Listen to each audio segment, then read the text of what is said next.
when you're getting ready in the morning, when you're working, or when you're simply looking to open your mind. Download Mindset and listen to your favorite inspirational speeches of all time. Ever since I can remember, I found the universe absolutely amazing. The fact that I existed at all seemed astonishing. If there is any such thing at all as intelligence and love and beauty, well, you found it in other people. In other words, it exists in us as human beings. And as you explore deeper and deeper and deeper into the nature of yourself, you find that you're a rhythm doing a rhythm.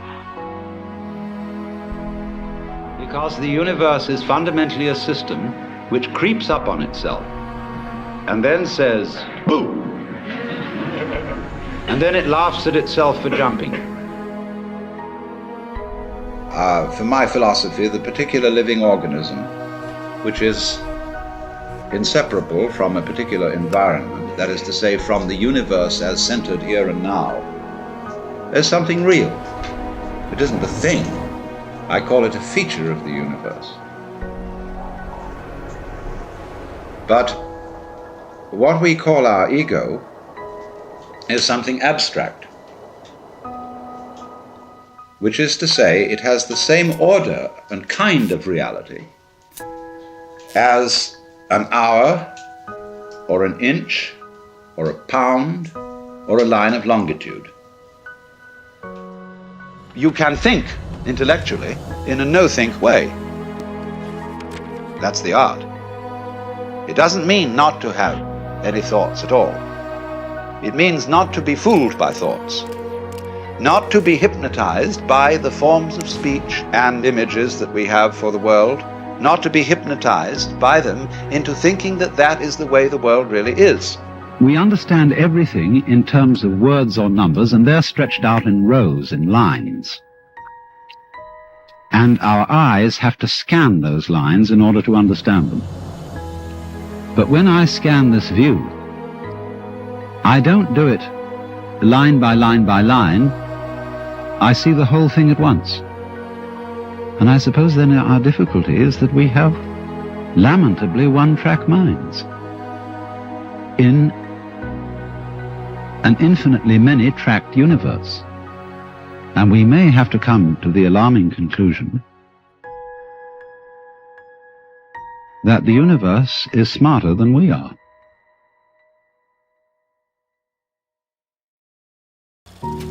Why is it that we don't seem to be able to adjust ourselves to the physical environment without destroying it? Why is it that in a way this culture represents in a unique fashion the law of diminishing returns, that our success is a failure, that we are building up, in other words, an enormous technological civilization which seems to promise the fulfillment of every wish almost at the touch of a button. And yet, as in so many fairy tales, when the wishes finally materialize, they're like fairy gold. They're not really material at all. In other words, so many of our products, our cars, our homes, our food, our clothing, it looks as if it were really the instant creation of pure thought. That is to say, it is thoroughly insubstantial, lacking in what the connoisseur of wine calls body.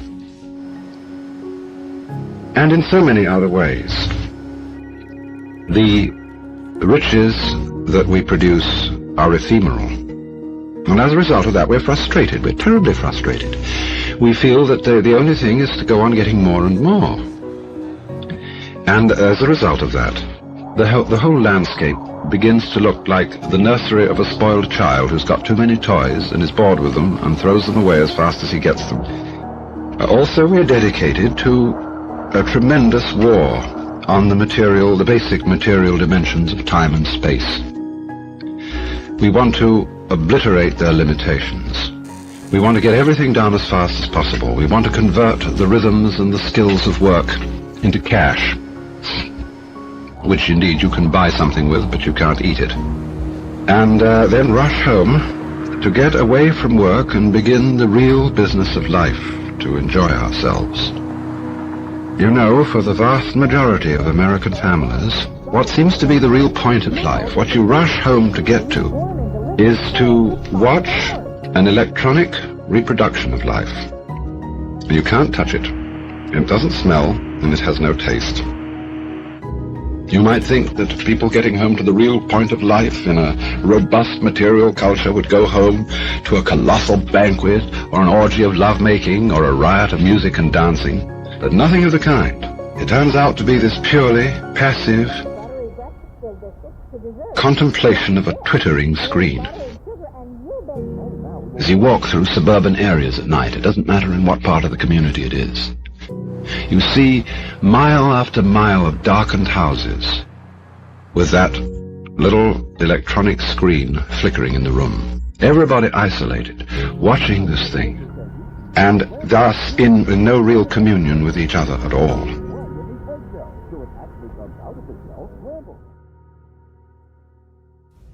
It has been said that our modern systems of communication are an extension into the external world of man's nervous system.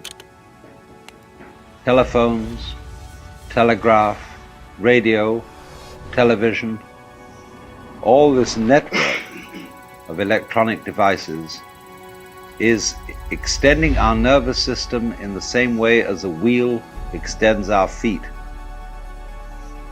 But consider, the extension of the nervous system electronically means the end of privacy. The inconvenience of everybody being able to barge in on us by telephone. Double that inconvenience, treble it, with the inconveniences you can imagine for a future technology, where you would not only have the sound of the person's voice on the telephone, but also their visual image. It can be so worked out technically that everybody can be equipped with a little gadget about the size of a pocket watch. On one side there is a dialing system, and on the other side there is a little TV screen. And everybody in the world who possesses one of these things has a number. And if you ring it and the number doesn't answer, your friend's dead. Imagine. Because you can't not answer. That would be unethical. That would be inhuman. That would be to advertise yourself as dead. You must answer. Everybody is in touch with everybody else in such a way that it reveals their inmost thoughts, and there is no longer any individuality. No privacy. Eventually, after attempting to control your thoughts, you would say, to hell with it. I'll think just the way I feel like thinking. Now, what we're afraid of, you see, is that some power will control all of us by this method. In the spectacles one sees on this television, it's perfectly proper to exhibit people slugging and slaying each other, but oh dear no, not people loving each other, except in a rather restrained way.